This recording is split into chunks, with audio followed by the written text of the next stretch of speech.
வணக்கம். இரவு நேர பிரதான செய்திகளின் ஊடாக நர்மதா சிறையில் முதலில் தலைப்புச் செய்திகள். வங்கிக் கணக்குகளில் வரவு வைக்கப்படும் அஸ்வசம கொடுப்பனவு அறிவிக்கப்பட்டது திகதி. டிட்வா சூறாவளி நிவாரண நிதியில் 70% செலவிடப்படாமல் உள்ளது. ஈரான் பொருளாதாரத்தை நசுக்க திட்டமிட்டுள்ளதாக தெஹ்ரான் செய்துள்ள சபதம். இனி விரிவான செய்திகள்.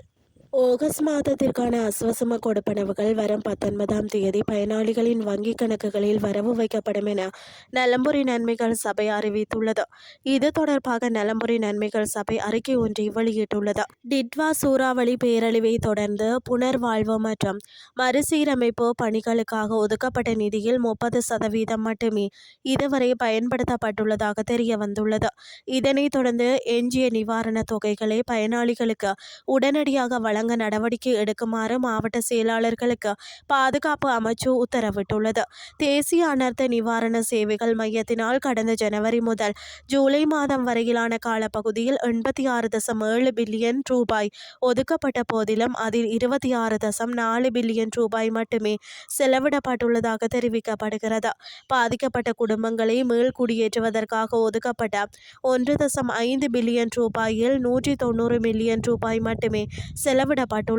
எவ்வாறாயினும் அவசர நிவாரண பணிகளுக்காக ஒதுக்கப்பட்ட 7.6 பில்லியன் ரூபாயில் 85% நிதி ஏற்கனவே பயனாளிகளை சென்றடைந்துள்ளது.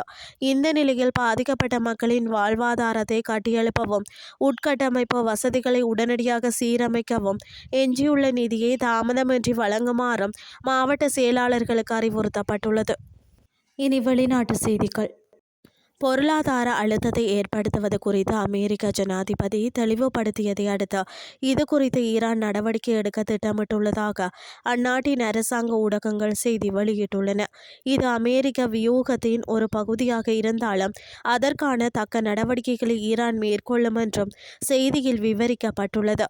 இந்த நிலையில் ஈரானின் அரசியல்வாதியும் முதல் துணை ஜனாதிபதியுமான முகமது ரெசா அரப் சந்தை கண்காணிப்பை தீவிரப்படுத்த உத்தரவிட்டதாக தெரிவிக்கப்படுகிறது.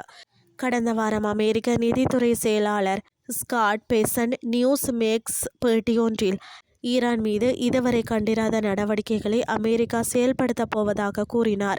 இதன் மூலம் அமெரிக்கா ஈரானை தொடர்ந்து பொருளாதார ரீதியாக தனிமைப்படுத்தி அதன் துறைமுகங்களை முற்றுகையிடும் என்பதை அவர் சுட்டிக்காட்டினார். செய்திகள் யாவும் நிறைவடைகின்றது.